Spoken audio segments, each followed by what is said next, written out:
میں ریکویسٹ کروں گا عماد اظہر صاحب سے، اور وقت چونکہ بہت کم ہے تو میری ریکویسٹ ہوگی کہ مختصر اس میں اگر آپ کو بیان کر سکیں، کیونکہ ابھی 2 اسپیکرس اور بھی ہیں. بسم اللہ الرحمن الرحیم. میں کوشش کروں گا کہ کوئی ریپیٹیشن نہ ہو اور 2-3 منٹ میں صنعت کے حوالے سے بات کر لوں.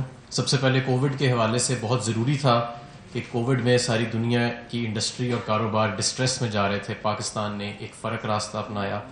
ہم نے سپلائی چینز کو اور سپلائی روٹس کو مکمل طور پہ بحال رکھا، اور تھرو آؤٹ دا کووڈ کے جو اسمارٹ لاک ڈاؤنز یا بلینکٹ لاک ڈاؤنز تھے، کسی قسم کی شارٹیج کسی بھی پروڈکٹ کی نہیں آنے دی. اس کی وجہ یہ تھی کہ بر وقت اسینشیل انڈسٹریز کو کھولا گیا، اور بر وقت ہم نے جو اپنی کنسٹرکشن کے فیزز میں کھولا اور مارکیٹس کو کھولا، اور ہم میڈیکل کی جو سپلائی روٹ ہے اس کو بھی ہم نے کھولا. اور آج الحمدللہ ہمارے ملک میں جب کووڈ کا سلسلہ یہ پورے اپنے عروج پہ تھا تو کسی قسم کی سپلائی چینز کے اندر کسی قسم کی ہمیں ڈسرپشن نہیں نظر آئی. ہم نے اسی دوران کاروباروں کے لیے جو ریلیف دی، ریلیفز کا ذکر آلریڈی کر چکے ہیں کہ اسٹیٹ بینک کی ری اسکیڈولنگ، پے رول فائنینسنگ تھی. 30 لاکھ 35 لاکھ چھوٹے کاروبار جو تھے ان کے 3 ماہ کے بجلی کے بل معاف کر کے ان تک بھی ہم نے اپنی جو ریلیف ہے وہ پہنچائی. تو پاکستان کے اکثریت جو کاروبار تھے ان تک یہ ریلیف پہنچی. ٹیکس فری بجٹ دیا گیا. یہ نہ صرف کہ ٹیکس فری بجٹ تھا بلکہ اسٹیٹ بینک آف پاکستان بلکہ جو ٹیکس فری بجٹ کے علاوہ اس میں ہم نے ٹیکسز کی شرح کو کم کیا. 2 سال سے ہم ان پٹس کے اوپر جو ٹیکسز ہیں انڈسٹریل ان پٹس کے اوپر، ان کے اوپر کسٹمز ڈیوٹیز کو ہم کم کر رہے ہیں، اور ہزاروں پروڈکٹس ایسے ہیں جس پہ ہم کسٹم ڈیوٹی کو 0% پہ لا چکے ہیں. ود ہولڈنگ ٹیکسز کے اندر ہم کمی لے کے آئے کسٹم ڈیوٹیز میں، اور سیلز ٹیکس کی اسپیشل رجیمز کو بھی ختم کر کے اسٹینڈرڈ رجیم کی طرف کیا گئے. ہم کنسٹرکشن سیکٹر کے لیے ہم ایک پیکج لے کے آئے. ایک منفرد پیکج تھا اور آپ نے دیکھا اس کے اثرات سامنے نظر آنا شروع ہو گئے ہیں. کنسٹرکشن پیکج کے اندر کنسٹرکشن سیکٹرز کے اندر اور افیلیٹڈ جو انڈسٹریز ہیں، اب ہمیں ایک ایکٹیویٹی کا عروج نظر آ رہا ہے. اور میں یہ سمجھتا ہوں کہ مانسون سیزن ختم ہونے کے بعد اس میں مزید اضافہ ہوگا، کیونکہ مانسون کے دوران ویسے کنسٹرکشن کم ہوتی ہے لیکن پھر بھی ہمیں اس میں تیزی نظر آ رہی ہے. ہم اسی دوران 2 نئی پالیسیز لے کے آئے پچھلے چند ماہ کے اندر. Electric vehicle policy 2 to 3 wheelers اور بسز اینڈ ٹرکس کے لیے اناؤنس ہو چکی ہے، اور موبائل مینوفیکچرنگ پالیسی. اور اس سال ہم دیکھ رہے ہیں کہ یہ الیکٹرک وہیکلز 2 to 3 ویلرز کی پروڈکشن جو ہے اس کو ہم اس سال انشاءاللہ تعالیٰ فورسی بھی کر رہے ہیں اس پالیسی کے نتیجے میں. موبائل مینوفیکچرنگ پالیسی کے نتیجے میں جو اسمارٹ فون کی لوکل مینوفیکچرنگ ہے اس کی آلریڈی جو ایک ٹیک آف ہو چکا ہے، اور ہم ملٹیپلائی کر رہے ہیں، اور انشاءاللہ تعالیٰ ہماری ایکسپورٹ شروع ہونے والی ہے لوکلی میڈ اسمارٹ فونز کی. اور یہ آپ کو یاد ہوئے گا کہ پہلے سال میں ہم نے ایک ڈربس کا سکسیسفل تجربہ کیا تھا، جس سے پورے پاکستان میں جو 70% ہمارے جو ہم فون استعمال کرتے ہیں وہ اسمگلڈ ہوتے تھے، وہ ہم نے ایلیمینیٹ کر دیا ایک ٹیکنالوجیکل سلوشن کے ذریعے. اس کے بعد میں آگے آؤں گا اسٹیٹ اونڈ انٹرپرائزز کے اوپر. 5 ادارے جو ہیں جو منسٹری آف انڈسٹریز کے اندر آتے ہیں ان کو ٹرانسفر کر دیا گیا ہے، دوسرے اداروں کے اندر مرج کر دیا گیا ہے. یہ کیا گیا ہے کاسٹ سیونگز کے لیے اور بیٹر مینجمنٹ کے لیے. اور اس میں پاکستان مشین ٹول فیکٹری، انار Petrotex limited, department of explosives, institute of engineering and fertilizer اور institute of engineering and technology شامل ہے. اور باقی اداروں کو بھی انہی لائنز کے اوپر ہم جو انسٹیٹیوشنل ریفارمز کی وزیر اعظم کی کمیٹی ہے ان کے ریکمنڈیشنز کے مطابق کر رہے ہیں. کئی ایسے سیکٹرز تھے جن کو سرد خانے میں چھوڑ دیا گیا تھا کئی سالوں کے لیے. اس میں سے پاکستان اسٹیل بھی ایک ایسا ادارہ ہے کہ 35 ارب کے پچھلے 5 سال میں دے دیے گئے تنخواہیں دے دی گئیں، 80 ارب کے بیل آؤٹس دے دیے گئے، منافع سے نقصان میں چلی گئی پچھلے 10-12 سال میں، اور 236 ارب کے قرضوں پہ کھڑی ہے.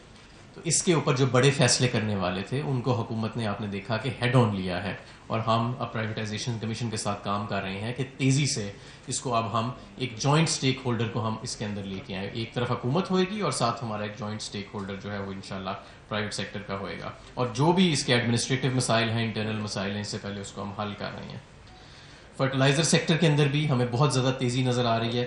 فرٹیلائزر سیکٹر کا اتنی تیزی ہے کہ ہمیں 2 چھوٹے پلانٹس جو ہیں ہم نے اس سال آپریشنلائز کیے ہیں فرٹیلائزر کی اپنے کسانوں کے لیے جو مانگ ہے اس کو پوری کرنے کے لیے، اور قیمتوں کے اندر ایک مناسب اسٹیبلٹی رکھنے کے لیے. اس سال جو فرٹیلائزر کے 2 پلانٹ ہم نے آپریشنلائز کیے ہیں ان کا جو ویریبل کنٹریبیوشن مارجن ہے وہ 294 روپے بیگ سے کم کر کے اس سال ہم 186 روپے بیگ پہ لے کے آئے ہیں. یعنی کہ یہ 30 سے 35% کی کمی، اور اس سے اربوں روپے کا حکومت پاکستان کو فائدہ ہوا ہے.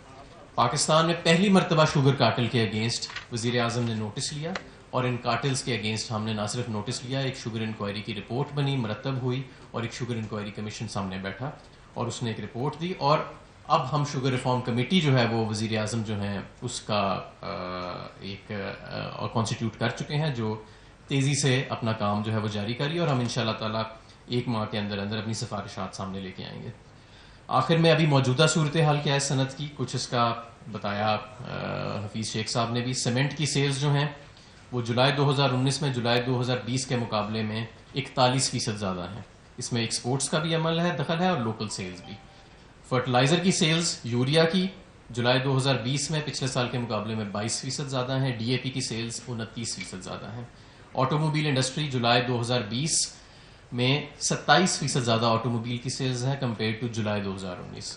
فورن ڈائریکٹ انویسٹمنٹ ہمارے ملک میں پچھلا جو فسکل ایئر ختم ہوا, فائنینشیل ایئر, تو $2,561 ملین تھی, جو کہ پچھلے 11 سال کی سیکنڈ ہائیسٹ سطح پہ ہے. اور کووڈ کے شروع ہونے سے پہلے مارچ تک یہ پچھلے 11 سالوں کی سب سے زیادہ ہائیسٹ سطح پہ جا رہی تھی. ایکسپورٹ گروتھ جو کووڈ کے آنے سے پہلے آپ کو یاد ہوئے گا فروری میں ہم 14% ان ڈالر ٹرمز گروتھ میں تھے. اس وقت ایکسپورٹ کی جو گروتھ جا رہی ہے وہ ہماری انڈیا کی -10.2% ہے جولائی کے اندر, بنگلہ دیش کی 0.5% ہے, اور پاکستان کی الحمدللہ 6% گروتھ ہے. ہم نے جو ریفنڈز دیے, ڈی ایل ٹی ایل دیے, فاسٹر سسٹم انٹروڈیوس کرایا, انرجی کی سبسڈیز دیں, اور آپ کو یاد ہوئے گا پچھلی حکومت میں 200 اسپننگ ملیں بند ہو گئی تھیں. آج اس وقت اسپن یان کی پاکستان کے اندر ایک معمولی شارٹیج موجود ہے, جو ایک اچھا سائن ہے, جس کا مطلب ہے کہ اسپننگ ملز اپنی پوری کیپیسٹی پہ چل رہی ہیں.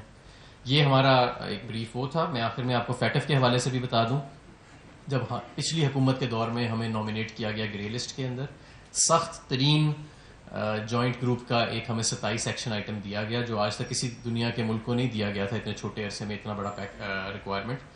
آج ہم الحمدللہ 27 میں سے 14 آئٹمز میں کمپلیشن پہ کھڑے ہیں, اور باقی جو 13 آئٹمز ہیں اس میں سے 11 پارشلی کمپلیٹ پہ کھڑے ہیں. اور انشاءاللہ تعالیٰ اس سال ہمیں امید ہے کہ ہم اس جو ہمارا جوائنٹ گروپ کا ایکشن پلان ہے اس کو ہم تقریباً مکمل کر لیں گے, اور دوسرا جو MER کا ایکشن پلان ہے اس میں بھی ہم مزید بہتری لے کے آئیں گے.